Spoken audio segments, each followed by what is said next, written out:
A long time ago, in a galaxy far, far away,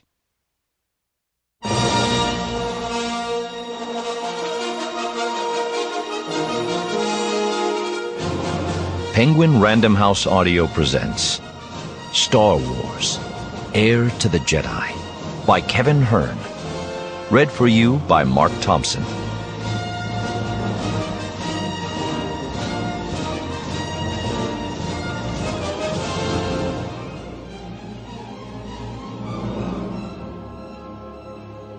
The destruction of the Death Star brought new hope to the beleaguered Rebel Alliance. But the relentless pursuit by Darth Vader and the Imperial fleet is taking its toll on Alliance resources. Now the Rebels hide in an outer rim orbit from which they can search for a more permanent base for new allies to supply much-needed weapons and materiel.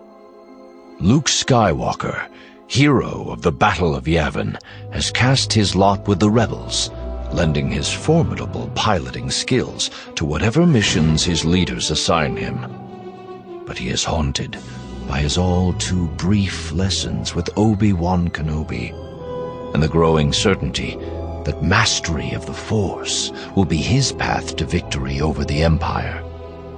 Adrift, without old Ben's mentorship, determined to serve the rebellion any way he can, Luke searches for ways to improve his skills in the Force.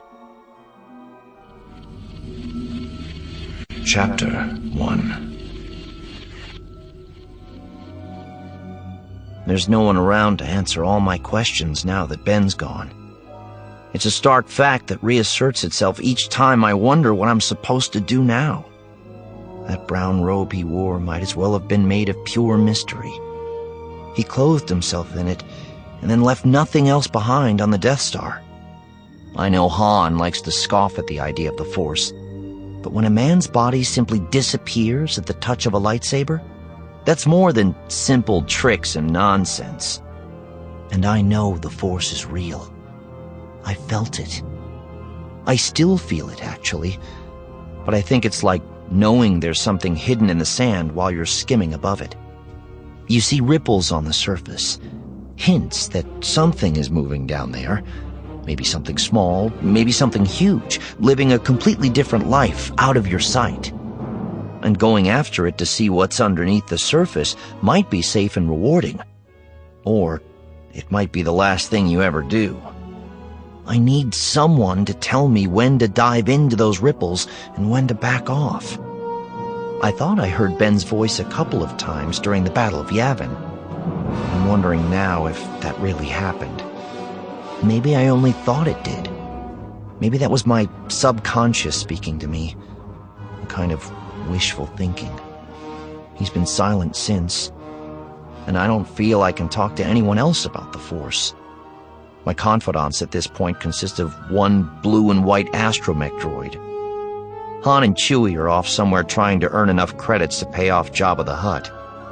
They lost all their reward money from the Battle of Yavin, and they're back to being broke and desperate. The galaxy should beware. Leia is cloistered with the leaders of the Alliance in the fleet, which is currently hiding in the Sujimi sector around an ice planet no one has paid any attention to since the Clone Wars. Not that she would want to hear about my worries any more than I would like to speak them. She has much more important things to do than to waste time putting a bandage on my insecurities. 3PO is with her, no doubt feeling unappreciated for his predictions of imminent doom in over 6 million forms of communication. That leaves R2 and me free to run an errand for Admiral Ackbar. I've been dispatched to Rhodia in an effort to open a secret supply line to the Alliance. I'm not supposed to call it smuggling. Ackbar has serious issues with the very concept, but the truth is, the Alliance can't operate without it. Since the Empire's trying to shut down our lines of supply in the Outer Rim by going after smugglers' dens, and the established black markets in the core are a bit too risky for us to employ, we have to look for other sources to exploit. Rhodia is under Imperial control, but Leia suggested that the Jakku clan on the B2 continent might be open to working with us. She said they despise the ruling Chatsa clan and are highly skilled at manufacturing weapons, armor, and other hardware we could use to fight the Empire. Leia was betting they'd defy the Empire to spite the Chatsa clan, and we stood to benefit. Mon Mothma was unsure of the idea, but Ackbar surprised everyone and weighed in with Leia, and that decided it. I don't know what it is about Ackbar that tends to quash arguments. He has a kind of moist charisma, I guess, that no one wants to challenge. I know I don't want to dispute him anyway. Once it was agreed, I volunteered for the mission, and they loaned me a beautiful personal yacht to fly in. My X-Wing would set off all kinds of alarms if I dared to enter Rhodian space in it, but a small transport with minimal weapons would be no big deal. Both R2 and I whistled when we first saw it in the docking bay of the Promise, one of the Alliance frigates. It was less of a yacht and more of a showpiece. Painted a metallic red and trimmed in silver, the cockpit and living quarters of the ship sat forward and the wings swept back in an unbroken arc, like a half moon thinking about going crescent.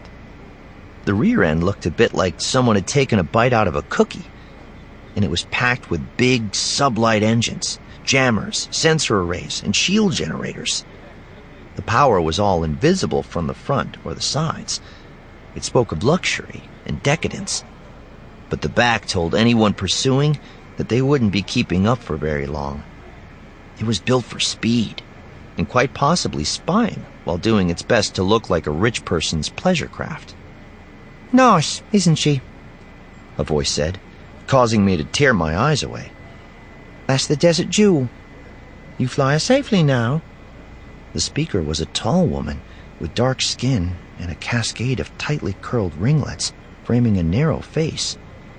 She gave me a friendly smile, and I smiled back. "Is she yours?" I asked. "Yep. Well, I guess I should say she's my father's. But both his ship and his daughter are at the disposal of the Alliance now. Just got here last week." She extended a hand. "Nakari Kellen. Glad to meet you." "Kellen?" I said, taking her hand and shaking it. She had a strong grip, and I tilted my head to the side as I connected her name and the ships to a memory.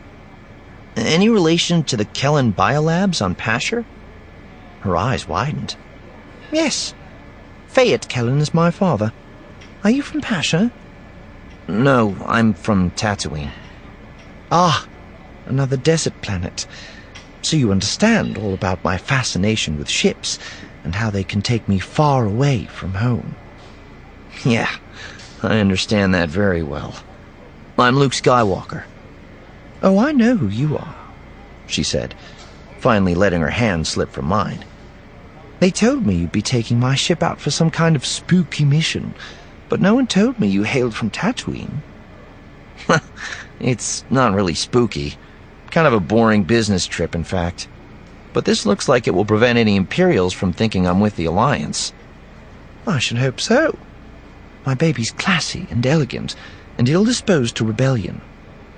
"Hey, speaking of ill-disposed, mind if I ask you something?" Nakari nodded once, inviting me to proceed. "I've always wondered why your dad chose Pasher for his biolabs. You'd think a jungle planet would be better suited simply because there's more actual biology there." She shrugged. "He started small and local. The poison and glands of sandstone scorpions and spine spiders turned out to have medical applications." She chucked her chin at the Desert Jewel. "Very profitable applications." "I'll say." "What did you do on Tatooine?" "Moisture farming. Spectacularly dull. Some weeks were so boring that I actually looked forward to going into Tashi Station to pick up some power converters." "Huh. What?" "I just remembered I never did pick up my last shipment. Wonder if they're still there." "We all have unfinished business, don't we?" That was an unexpected turn to the conversation, and I wondered what she meant by it.